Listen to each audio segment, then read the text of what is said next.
Hello everyone.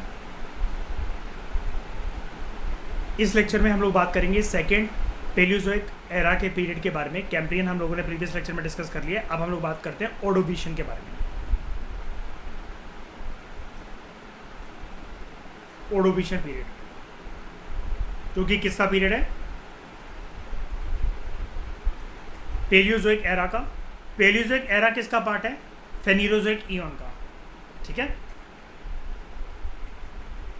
Ordovician. इसकी timeline देखो Cambrian की 541 टू 485 और ये 485 टू 440 मिलियन ईयर्स अगो। आज के समय में जो आज भी कुछ कुछ जीव जंतु जो हमें मिलते हैं उनका इतिहास ऑर्डोविशियन पीरियड से खिंचा हुआ साल 2023 तक आया है। कुछ स्पीशीज जो आज भी हैं जिनकी जड़ है जुड़ी हुई ऑर्डोविशियन पीरियड से, वो आपको यहाँ पर देखने को मिलते हैं, जो कि खिंचे चले आ रहे हैं जिनकी जड़ साल 2023 तक जहाँ पर हम लोग बैठे हुए। लाइक प्रिमिटिव फिश, जैसे हम लोग कहते नहीं है हड़प्पन सिविलाइजेशन में एक बात बोलते हैं ना, first animal to be domesticated was wild ancestor of dog. तो प्रिमिटिव फिश मतलब ये बता रहा है श्रेया कि पहली प्रकार की मछलियाँ, मतलब जो प्रॉपर तरीके से आज हमें देखने को मिलती है, उसका कुछ कुछ रूप स्वरूप जो आना शुरू हुआ वो इस पीरियड में आना शुरू हुआ। इसको कहते हैं प्रिमिटिव फिश। और कोरल्स, ठीक है। कोरल्स के बारे में आपको कुछ बातें बताता हूं। आप जानते हो वैसे तो कोरल्स को, ये रहे कोरल्स।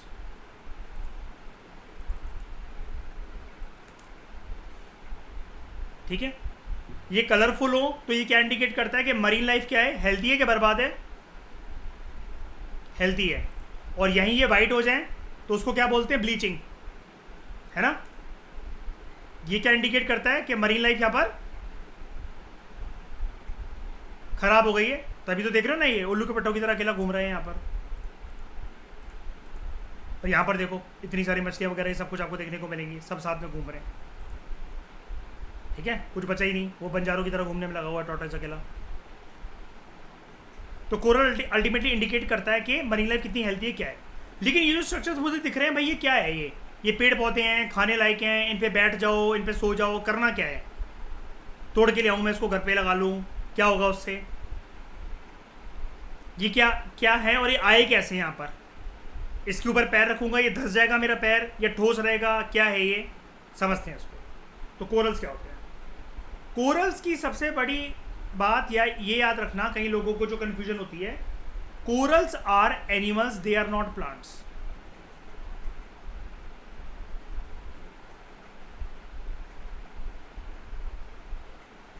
यूपीएससी बड़ा चालाक है, क्या कहेगा? सम कोरल्स आर एनिमल्स, अगली statement some corals are plants. नहीं जी, कोई कोरल प्लांट नहीं होता। कोरल्स को डिफाइन कैसे करा जाता है? Corals are hard stony substance. यानी कि इतना तो समझ में आ गया मुझे कि ये हार्ड सरफेस के होते हैं। अब वो अलग बात है कि मेरा शरीर का वजन सह पाएगा कि नहीं सह पाएगा। अगर हम उसके ऊपर पैर रखें चटक जाएगा कि टूट जाएगा, धंस जाएगा, वो अलग बात है। लेकिन हार्ड स्टोनी सब्सटेंस है कुल मिलाकर, एज कंपेयर टू अगल बगल का समुद्र के अंदर जो भी चीज़ें मिल रही हैं। Date are formed in seas, कोई भी मतलब पानी की जगह में मतलब फॉर्म होते हैं। Date are formed only in waters, ठीक है, इन सीज और ओशंस।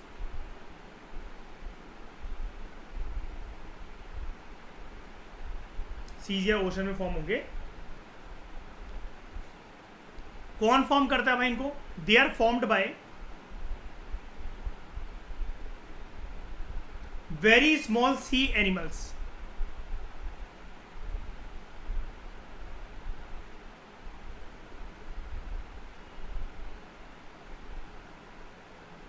याद है श्रेया, साइनोबैक्टीरिया की डेड बॉडी के ऊपर डेड बॉडी, डेड बॉडी के ऊपर डेड बॉडी, डेड बॉडी के ऊपर डेड बॉडी, वो स्ट्रोमेटोलाइट्स बन जाता है ना। ऐसे ही ये जो छोटे छोटे सी एनिमल्स है ना, इनकी बॉडी के ऊपर बॉडी, बॉडी के ऊपर बॉडी, बॉडी के ऊपर बॉडी, ये बन जाता है कोरल। और क्या नाम है भाई इन भाई सबका? इन एनिमल छोटे छोटे एनिमल्स का नाम होता है पॉलिप्स। क्या नाम होता है? पॉलिप्स। POLYPS, POLYPS, polyps. अब ये जो कोरल्स होते हैं ये पॉलिप्स के एक प्रकार से स्केलेटन्स होते हैं। श्रेया, सेम फंडा साइनोबैक्टीरिया की लाश का स्ट्रोमेटोलाइट्स बनाने के लिए, राइट? अच्छा, एक सिंगल टापू को आप क्या कहते हो? आइलैंड। नंबर ऑफ आइलैंड्स को क्या कहते हो? आर्कीपेलागो। एक माउंटेन को क्या कहते हो? Normal mountain. Chain of mountain को क्या कहते हो? Mountain range. ऐसे ही अगर एक पॉलिप है उसके ऊपर दूसरा पॉलिप है तो आप क्या कहोगे? पॉलिप का स्केलेटन। वो बढ़ गया, थोड़ा हाइट में ऊपर दिख रहा है आपको, तो आप क्या कहोगे? एक के ऊपर एक। जैसे मतलब मान लो, देखो देखो ध्यान से सुनो, पॉलिप 1, पॉलिप 2, पॉलिप 3, क्या कहोगे इसको? ये एक क्या बना? क्या बना? कोरल। अब ध्यान से सुनो, कोरल 1, कोरल 2, कोरल, वो तो एक दूसरे के ऊपर नहीं हो सकता ना कोरल। जैसे एक कोरल मैंने बना दिया है पॉलिप से, अब मैं एक कोरल की रेंज यहाँ, जैसे मतलब मान लो इस कोरल में छुपा हुआ है पॉलिप 1, पॉलिप 2, पॉलिप 3। इस कोरल में छुपा हुआ है पॉलिप 1, पॉलिप 2, पॉलिप 3। इस कोरल में छुपा हुआ है पॉलिप 1, पॉलिप 2, पॉलिप 3। ये पेयरिंग है 1 2 3, ठीक है? इस प्रकार से मैं पूछ रहा हूं आपसे, एक मिनट रुकना, इसको मिटा दो, ये अनटाइडी हो गया काफी। जस्ट अ मिनट, फिर से बनाता हूं। कोरल 1, कोरल 2,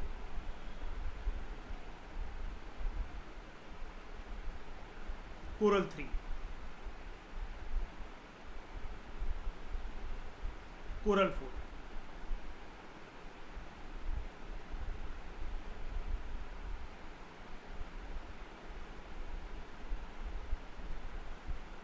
हम लोग आर्कीपेलागो को कैसे डिफाइन करते हैं? क्या मैं उसको ऐसा बोल सकता हूँ, chain of islands? Mountain range को कैसे डिफाइन कर सकते हैं? मैं चेन ऑफ माउंटेन्स बोल सकता हूँ उसे। अब ये जो चेन ऑफ कोरल्स है इसको क्या बोलते हैं? वेरी गुड, यही जानना चाहता था। चेन, चेन, चेन, मतलब एक रेंजेस में बिछे हुए हैं। मतलब ये देखो ना,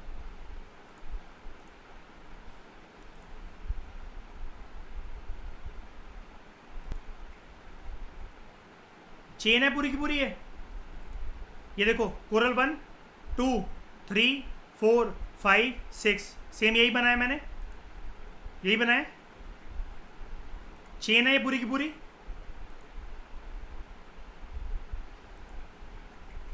इसको क्या कहते हैं? कोरल रीफ, ठीक है?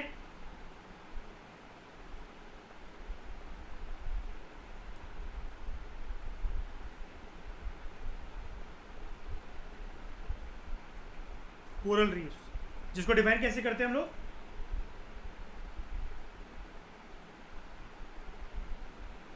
हाँ, वो तो चेन ऑफ कोरल्स बोल सकते हो। और प्रॉपर तरीके से अगर मैं गहराई में जाकर बताऊं तो स्केलेटन्स ऑफ, किसके स्केलेटन है? स्पीशी का नाम क्या है? एनिमल का नाम क्या है?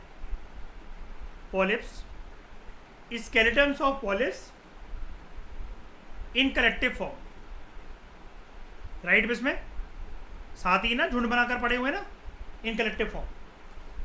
ओके, अब मुझे एक बात और समझनी है। मैं कोरल रीफ तो जानता रहता हूँ। सबसे बड़ी कोरल रीफ कहाँ मिलती है? कौन सी कंट्री में, जो कि कॉन्टिनेंट भी है? जल्दी बताओ, जल्दी बोलो। ऑस्ट्रेलिया। ज्यादातर कोरल्स की डेवलपमेंट कैसे वाटर्स में होती है? वार्म वाटर्स या कोल्ड वाटर्स?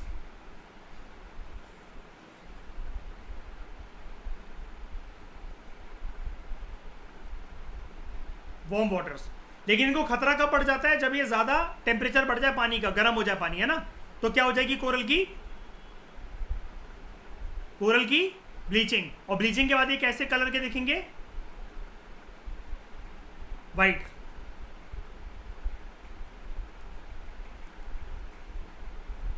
ये वाइट क्यों दिखते हैं?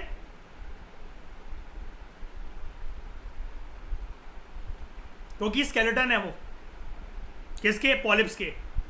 और ये हड्डियों का ढांचा किससे बना है?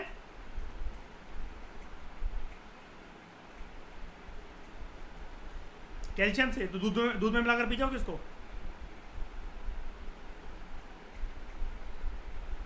Calcium carbonate. अरे वैसे ही करता है इसमें, सिखाने के लिए, रोने में बैठ जाना, ठीक है। अब मुझे एक मीनिंग जानना है कि कोरल रीफ जो वर्ड आता रहता है, coral reef coral reef coral reef, ये रीफ क्या होता है? तो चलो आज मैं आपको रीफ का मतलब समझ जाता हूँ।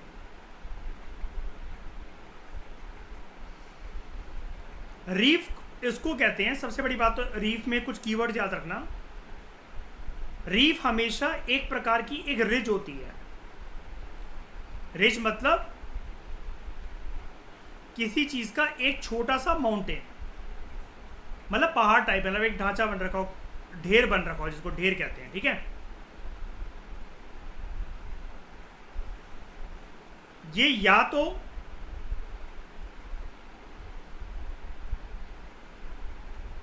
जो सरफेस होगा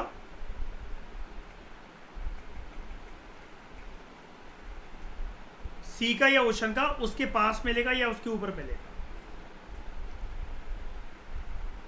तो कोरल रीफ फिर क्या हुआ इसके अकॉर्डिंग? कोरल रीफ एक ऐसी कॉलोनी है 100 से लेकर 1000 तक की, 100 से 1000 जो हैं टाइनी इंडिविजुअल्स की, इंडिविजुअल कोरल्स की, जिसको हम लोग पॉलिप्स कहते हैं, राइट।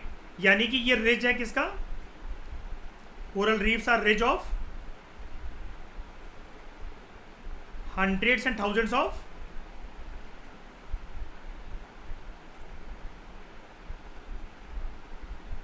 पॉलिप्स के स्केलेटन्स का, राइट।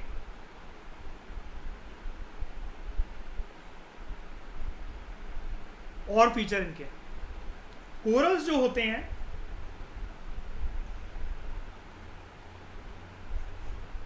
कोरल्स जो होते हैं ये मरीन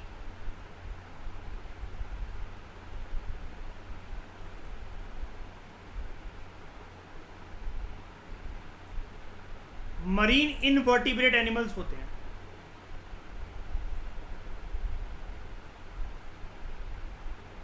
जिनके पास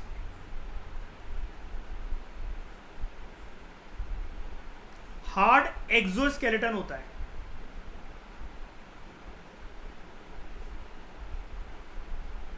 जो कि बना होता है किससे? कैल्शियम कार्बोनेट से। लास्ट फीचर, ये सेसाइल होते हैं, SESSILE। सेसाइल का मतलब होता है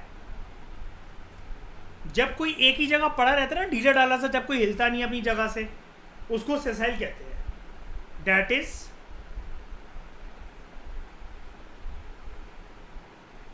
दे आर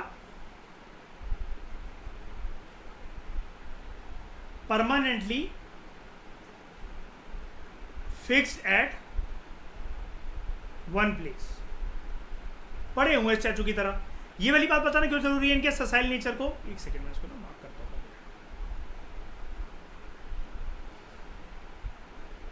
हूं।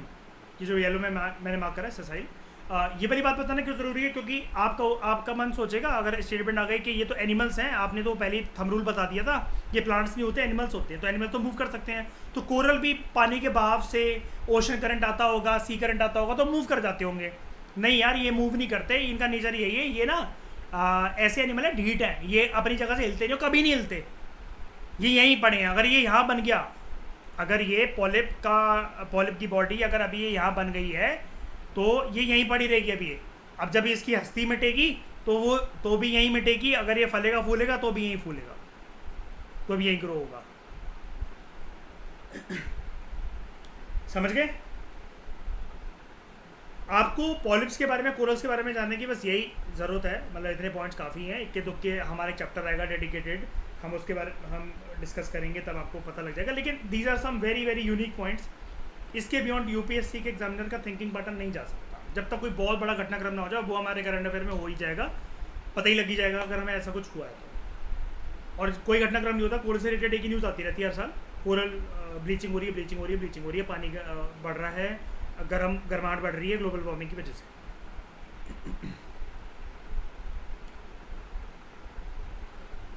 यहाँ तक बात समझ में आ गई होगी।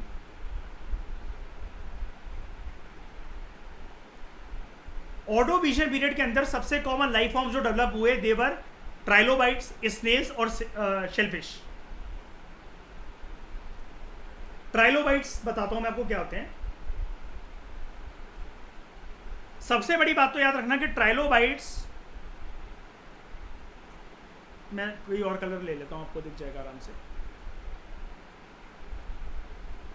ब्लू ले लेता हूं। ट्राइलोबाइट्स ना अब हो चुके हैं एक्सटिंक्ट। ये क्या थे? They are extinct marine arthropods. याद आया वही आर्थ्रोपोड्स हमारे जो कि हम डिस्कस कर रहे थे।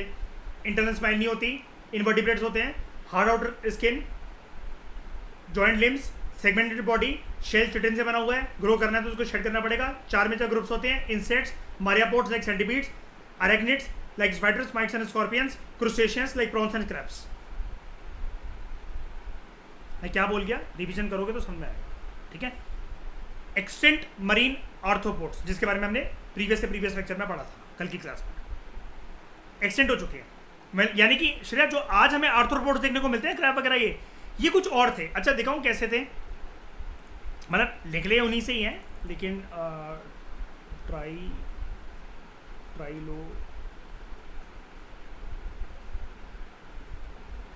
ट्राइलोबाइट ये ऐसे फॉर्म में देखने को मिलते हैं हमें केकड़े वगैरह आज के टाइम में, बताओ है ना। मतलब मिलते जुलते तो है ना इससे, लेकिन ये नहीं है एक्चुअली, है ना। और ये साइज भी इनका काफ़ी बड़ा होता था। आपको पता है जितनी पुराने ज़माने की चीज़ें थी, जो भी जीव जंतु थे, वो बड़े बड़े घिनौने साइज के होते थे, है ना।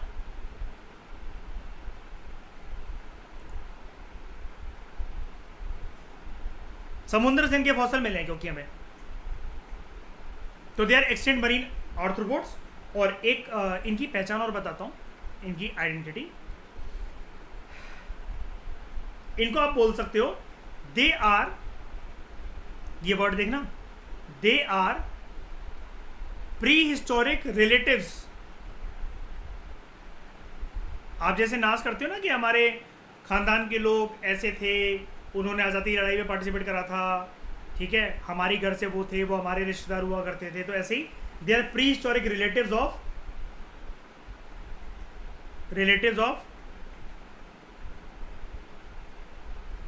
टुडेज।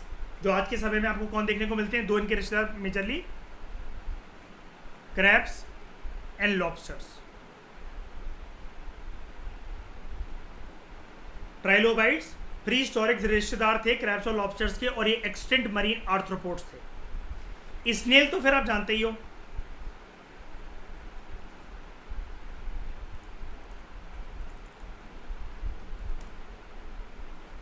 ठीक है। ये प्यारे स्पीशीज होते हैं, कोई हार्म नहीं करते किसी को भी। बहुत छोटा साइज भी होता है आपका, जिसको आप मैंने ऐसे भी देखे हैं जिसको आप अपने अंगूठे के नखून पे रख लो, और कुछ कुछ बड़े भी होते हैं जो आपकी हथेली तक आ जाते हैं, ठीक है। कुणाल आपने यहाँ तो ये डेली बेसिस का सीन होता ही है ना, देखने को मिलते रहते हैं। उसके बाद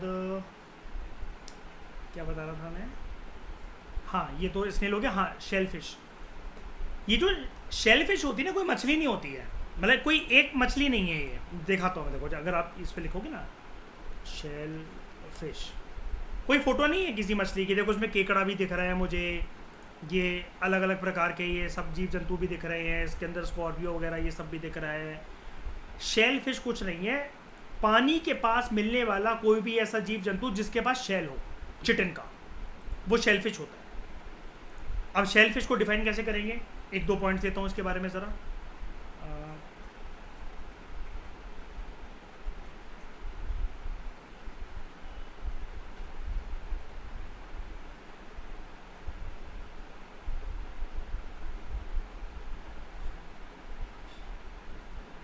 शेलफिश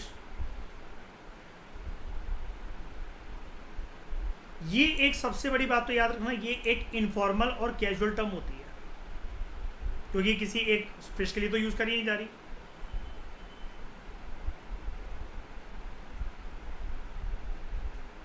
किसके लिए यूज करी जाती है इनफॉर्मल और कैजुअल टर्म? फॉर एक्सोस्केलेटन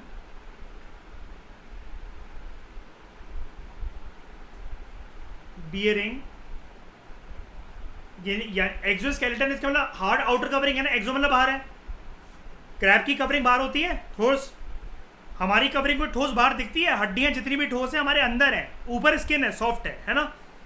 हमारी स्केलेटन अंदर है, वो अंदरूनी है, वो इनवर्ट है, ओवर्ट नहीं है, वो बाहर नहीं निकला हुआ है, लेकिन इनमें बाहर निकला होता है, ठीक है। Their exoskeleton bearing aquatic invertebrates.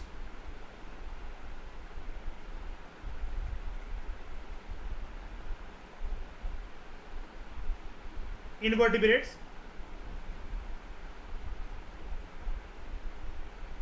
and they have, क्या भाई इनके पास, they have shells, और इन्हीं शेल को बोला जाता है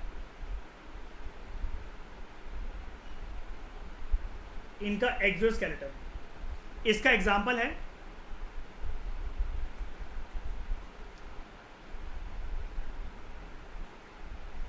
क्रूस्टेशियन स्पीशीज, और क्रूस्टेशियन के अंदर एक और एग्जांपल तो मुझे जरा, किसको बोलूं मैं श्रेया? क्रूस्टेशियन, ठकुराइन बोलो बोलो। क्रैब्स बस, स्कॉर्पियंस है ना, नहीं prawns, sorry crabs and prawns, scorpions तो एरेक्निड्स में आता है। क्रूस्टेशियंस,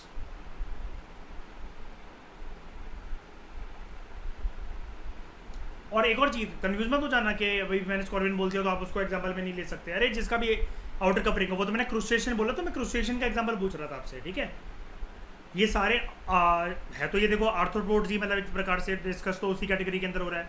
आउटर कवरिंग है वो शेलफिश है, क्योंकि अभी मैंने शेलफिश में आपको क्या दिखाया, केकड़ा भी तो दिखाया मैंने अभी आपको, जैसे हमें डाला था इधर शेलफिश आया ना, केकड़ा यहाँ पर, ये देखो सर्च करते ही इसको भी शेलफिश बोला जा रहा है, स्कॉर्पियो को भी बोला जा रहा है, लॉबस्टर्स भी हैं, प्रॉन्स भी हैं,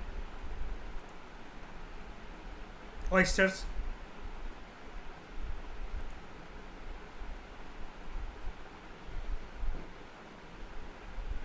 यहां तक बात समझ में आई?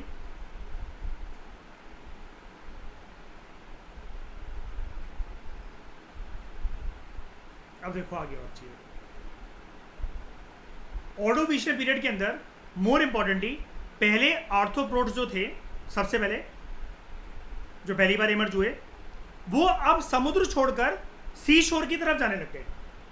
क्रेप्ट अशोर का मतलब होता है moving slowly and gradually from sea to the shore to the ground या टूवर्ड्स द लैंड। क्रेप्ट मतलब धीरे धीरे रेंगते रेंगते, मतलब जनरेशन में जनरेशन जाते जाते अब इनको जमीन पसंद आने लग गई, और यहीं से इनकी टेरेस्ट्रियल लाइफ फॉर्म की स्टार्ट होती, मतलब एक स्टार्टिंग पॉइंट होता है।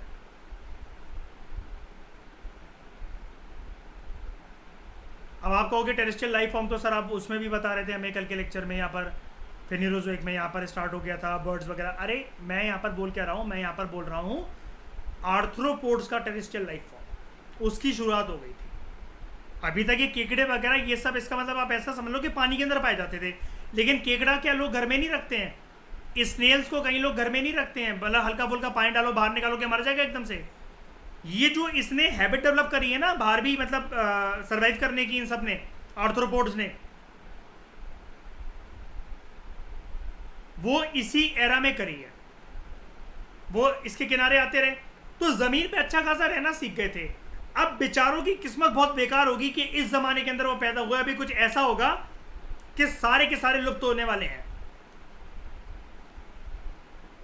एक तो हुआ ग्लेशिएशन का इवेंट, जिसकी वजह से सी लेवल के अंदर ड्रॉप आ गया। कैसे ड्रॉप आ गया आपको पता है? ग्लोबल वार्मिंग होती है तो सी लेवल बढ़ता है, जिसकी वजह से एक अनुमान लगाया जाता है, मैंने पढ़ाया था श्रेया, कि टापू वगैरह सारे आइलैंड कंट्रीज डूब जाएंगे आने वाले सालों के अंदर, है ना। जैसे एक अनुमान लगाया जाता है कि बांग्लादेश 70 साल का रह गया है, श्रीलंका 40-50 सालों में डूब जाएगा, ऐसी बहुत सारी कंट्रीज डूब जाएंगी, है ना। लेकिन जब पानी ठंडा होता है, बर्फीला बन रहा होता है, तो जब आपने पानी पूरे का पूरा ट्रे में बिछा कर रखा एक बॉटल से, वो सिकुड़ सिकुड़ कर आइस क्यूब्स ही तो बन जाते हैं। पानी सिकुड़ जाता है जब वो ठंडा होता है, जब वो फ्रीज होता है। तो उसकी वजह से सी लेवल के अंदर, मतलब सी लेवल अगर चल रहा था इतना, तो अब वो पहुंच गया इतना, जिसकी वजह से कोस्ट के आसपास जिन जीव जंतुओं ने अभी अभी जीवन अपना शुरू करा था वो सारे के सारे मर गए। क्यों? बार बार पानी में आना जाना होता रहता था, अब पानी नहीं बचा, अब उतना जितना टेम्परेचर सर्वाइव करने के लिए चाहिए था नहीं बचा, बॉडी इतनी जल्दी हैबिचुएट कर नहीं पाई, क्योंकि ये सारे के सारे कोल्ड ब्लडेड स्पीशीज होते हैं। वार्म ब्लडेड स्पीशीज तो सिर्फ ह्यूमंस होते हैं और मैमल्स होते हैं। कैसे करेंगे इंटरनल हीट को रेगुलेट वगैरह, इतना कुछ सीख नहीं पाते थे। और अभी अभी तो जीवन शुरू करा है, अभी तो कुछ पता भी नहीं है।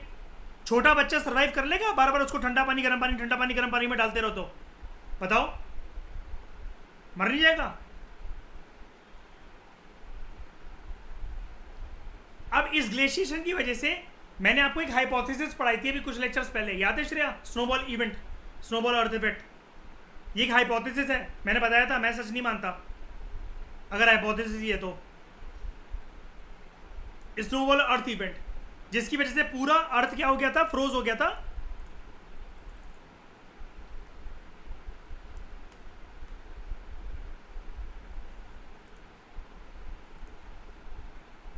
याद है?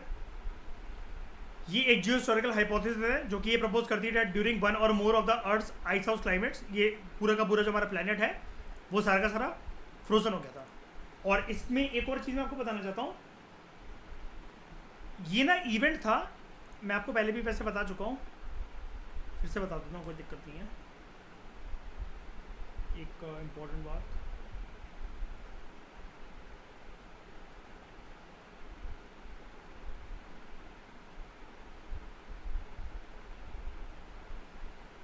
इससे ना जो ग्लेशिएशन हुआ ना, उसको पता क्या बोला जाता है? ये एक आइस एज नहीं थी,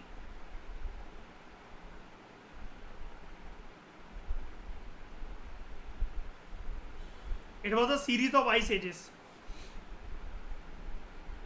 दूसरी चीज, यहां पर ऐसा माना जाता है कि जो हमारा प्लैनेट था इट बिकेम एंटायरली फ्रोजन,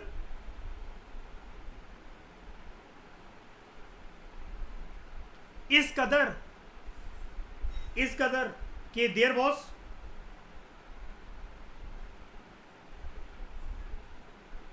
ध्यान से समझना है, लुप्त क्यों हो गए इसका रीजन बता रहा हूं मैं। इस कदर, किस कदर कि अर्थ इतना फ्रोजन हो गया कि कोई भी देयर रिमेन नो लिक्विड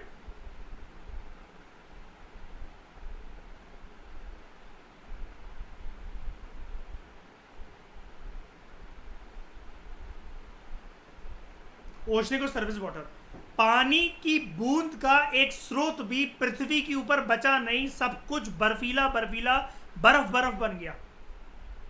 अब इनकी आदत क्या बर्फ में रहने की थी कि पानी में रहने की थी? बताओ जरा। अगर लैंड पे आ रहे हैं अभी धीरे धीरे करके, पानी में भी तो वापस जाते होंगे ना, अभी सीख रहे हैं ना धीरे धीरे करके। एम्फीबियन को सिर्फ बाहर छोड़ दोगे तो चलेगा क्या? सबसे पहला जब वो अपनी लार्वल स्टेज पर होता है तब वो कौन से गिल्स डेवलप करता है? अपने एक्वेटिक गिल्स, है ना? पानी में ही तो सबसे पहले जन्म होता है ना उसका, टैडपोल का। याद है फ्रॉग वाली डेफिनेशन का, सॉरी कंटेक्स्ट जो मैंने कल बताया था। उसके बाद आता है ना टेरेस्ट्रियल, उसके लंग ब्रीदिंग जो पैटर्न वो डेवलप करता है। जब पानी नहीं रहेगा तो फिर एक बार पता ना लुप्त नहीं हो जाएंगे। और यहीं से शुरुआत होती है। याद करो हमारे पीएमएफआईएस के फर्स्ट, सेकंड और थर्ड चैप्टर मास एक्सटेंशन मैंने पढ़ाए थे, और यूपीएससी ने साल 2018 में 6 मास एक्सटेंशन के बारे में क्वेश्चन पूछा था, याद है?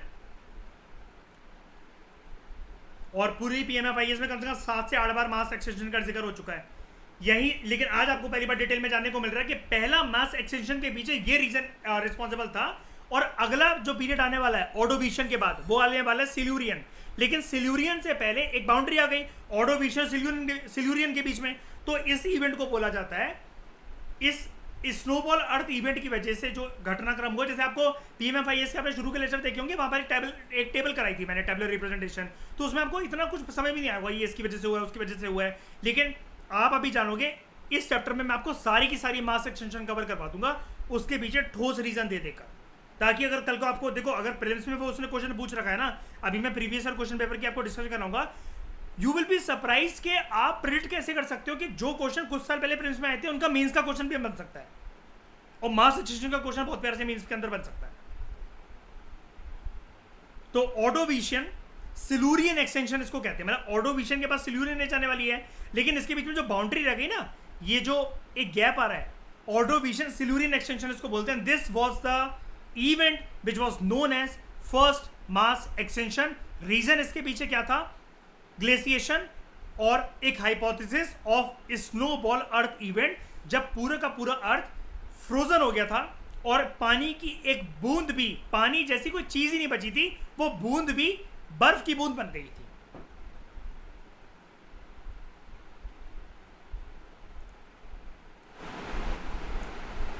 समझ में आया?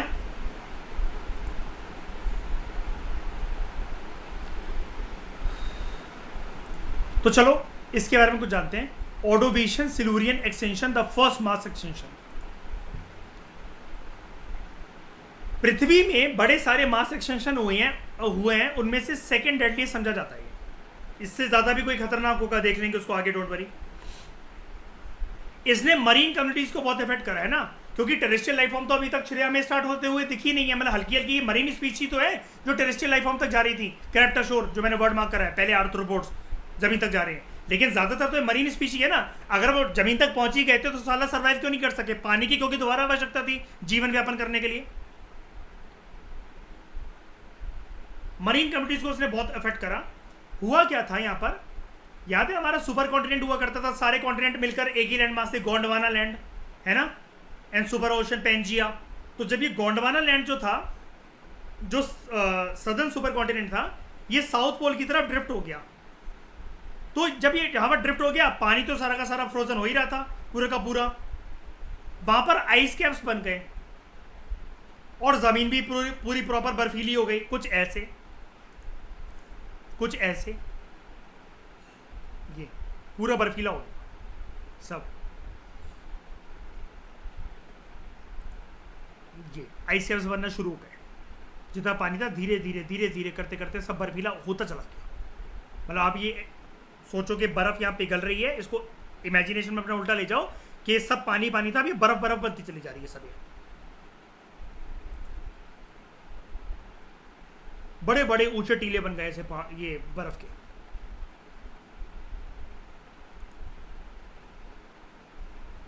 और अल्टीमेटली पानी पूरी तरीके से पृथ्वी से लुप्त हो गया.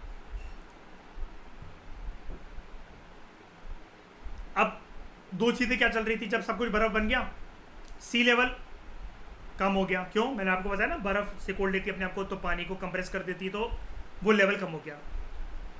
और देयर वॉज ग्लेशियल कूलिंग. ये दो ड्राइविंग एजेंट्स थे.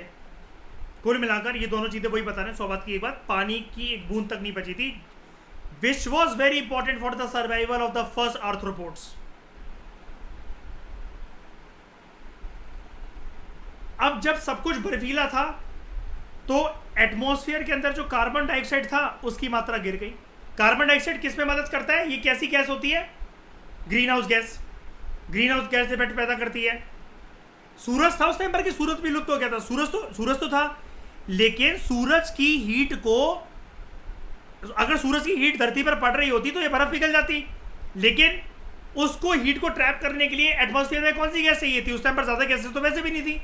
कौन सी चाहिए थी? CO2. CO2 की मात्रा के अंदर फॉल हो गया. क्यों हो गया फॉल?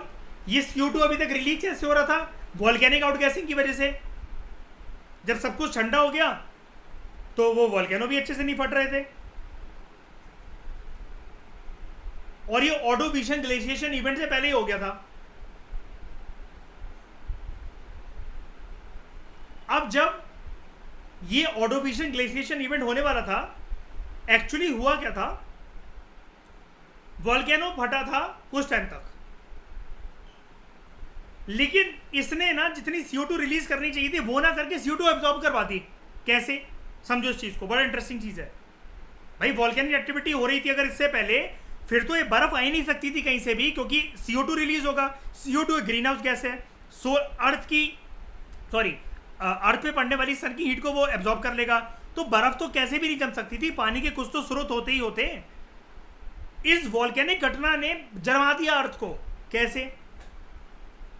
यहां पर there was a burst of volcanic activity. हद से ज्यादा वॉल्केनो जो है वो फटा, और आपको एक चीज़ पता है, जब वॉल्केनो जब फटता है तो मैग्मा लावा जब बाहर निकलते हैं, जब वो ठंडा होता है तो सिलिकेट रॉक्स बनती हैं, है ना। इन सिलिकेट रॉक्स की क्या हुआ, इनकी वेदरिंग हो गई।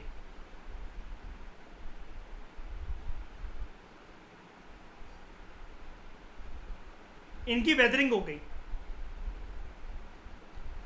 जब इनकी वेदरिंग हुई तो इन्होंने क्या करा,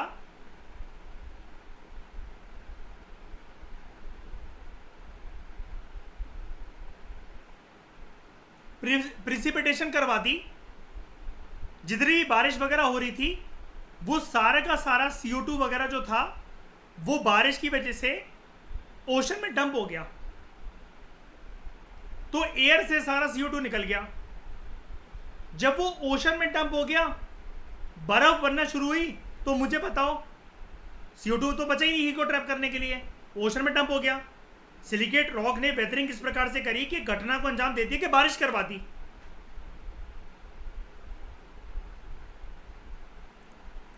ये देखो,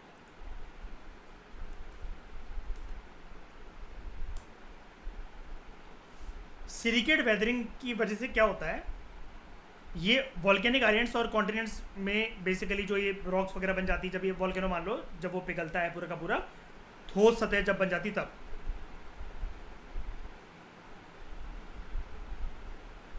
ये करता क्या है एक्चुअली, सिलिकेट जब वेदरिंग होती है ना, ये CO2 एमिशंस को न्यूट्रलाइज कर लेता है from the crust and the mental, एक एल्गिनिटी प्रोड्यूस करके, जिसकी वजह से जो प्रेसिपिटेशन होती है कार्बोनेट्स की जो उसके अंदर प्रेजेंट होते हैं, कार्बोनेट्स मतलब कार्बन डाइऑक्साइड अगर प्रेजेंट है एयर मॉलिक्यूल्स के अंदर, ओशन के ये ऑक्सीजन के साथ अगर वो वर्क कर रहा है, वो ओशन में जाके सारे के सारे मिल गए।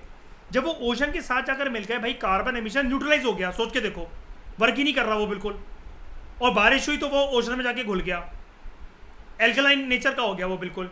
जब वो ओशन में जाके घुल गया, बर्फ बनना स्टार्ट हो गई, क्योंकि हीट को ट्रैप करने के लिए था ही नहीं, और ठंडा पे ठंडा होता चला गया। अब साला हुआ क्या, बर्फ बन गई, और बर्फ क्या पैदा करती है, कौन सा इफेक्ट श्रेया, बर्फ में हाई एल्बिडो होता है कि लो एल्बिडो होता है, दिल दिया गल्ला दिखाया था सलमान खान के कटरीना कैफ को मैंने, हाई एल्बिडो रिफ्लेक्ट कर देगा सारी की सारी हीट पूरी की पूरी 100% जितनी उस पर पड़ेगी। जब बर्फ बनती चली गई, CO2 बचा नहीं सारा ट्रैप करने के लिए, वो ओशन में घुसकर बैठा हुआ है, ओशन की सतह बर्फीली बनती चली जा रही है, वहाँ आइस स्केटिंग कर रहे हैं ऑर्गेनिजम्स, आर्थ्रोपोड्स, वो भी साले जम गए। फिर बर्फ जब पूरी वाइट हो गई, पानी धुंधला धुंधला होता चला गया, ऐसी बर्फ बनने चली गई, एल्बिडो इफेक्ट ज़्यादा हो गया। अब एल्बिडो इफेक्ट चरम सीमा पर, हीट को ट्रैप करने के लिए CO2 नहीं, पूरा अर्थ फ्रीज हो गया। एक चीज आपको दिक्कत पक्का दे रही होगी, इसको मैं आने वाले लेक्चर के अंदर क्लियर कर दूंगा, डोंट वरी। सर ये सिलिकेट रॉक कैसे बारिश करवा सकता है, पक्का दिक्कत दे रही होगी दिमाग में, है ना, कि इनकी वेदरिंग ये बारिश करवा रही है सर। अरे उसका नेचर ऐसा होता है, जैसे क्या हुआ, वॉल्केनिक इरप्शन हुआ, इमेजिन करके देखो, लावा मैग्मा, मतलब मैग्मा अंदर से आया, बाहर लावा आया, वो पिघलते पिघलते ठंडा हो गया, ठंडा हो गया तो वो सिलिकेट रॉक बनाता है, ठीक है। और सिलिकेट रॉक कहाँ के बिछेगी, अर्थ की क्रस्ट के ऊपर, और थोड़ा सा नीचे मेंटल के ऊपर, क्रस्ट मान लो चलो। तो जब इनके बीच में क्रैक होते हैं ना, तो ये क्या करता है, CO2 को जो हवा में होता है उसको न्यूट्रलाइज कर लेता है। सिलिकेट रॉक की खास बात होती है, उसका नेचर होता है ये, जब वो न्यूट्रलाइज कर लेता है तब उसकी वजह से क्या होता है भाई, CO2 जो बचा ही नहीं, जब वो न्यूट्रलाइज हो रहा है सॉरी, उसकी वजह से बारिश होगी, बारिश होगी तो वो जो एल्किनिटी जो प्रोड्यूस करेगा, वो सारी की सारी बारिश जाके ओशन के अंदर मर्ज हो गई। ये लेकिन ये इवेंट वैसे भी जो ज़्यादातर वेदरिंग हुई थी, ये उसके लिए माना जाता है यहाँ पर स्नोबॉल अर्थ इवेंट के ऊपर। अब वो सारा CO2 घुस गया पानी के अंदर, ओशन के अंदर। CO2 अभी तक ट्रैप कर रहा था हीट को, सन की आने वाली रेडिएशंस को। जब वो ट्रैप कर रहा था तो अर्थ फॉर्म था, CO2 की मात्रा की कम हो गई तो अर्थ को ठंडा होने का मौका मिल गया। सनरेज जितना पहुंच भी रही थी, लेकिन ज़मीन जो थी अब वो बन गई बर्फीली। और बर्फ़ की एक खास बात होती है कि वहाँ पर हाई एल्बिडो इफेक्ट होता है।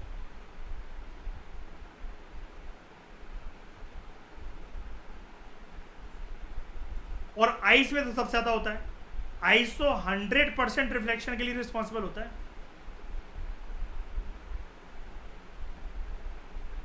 ट्रैप करने के लिए जो बचा नहीं, बर्फीली ज़मीन, सूरज की किरणें पड़ भी रही हैं, 100% रिफ्लेक्ट हो जा रही हैं। बस ठंडे पे ठंडा, ठंडे पे ठंडा, ठंडे पे ठंडा होता होता बर्फ का गोला बन गया अर्थ। इस डिस्कशन में फिलहाल इतना ही। Thank you very much for discussion. 2 period हमने सक्सेसफुली कंप्लीट कर लिए।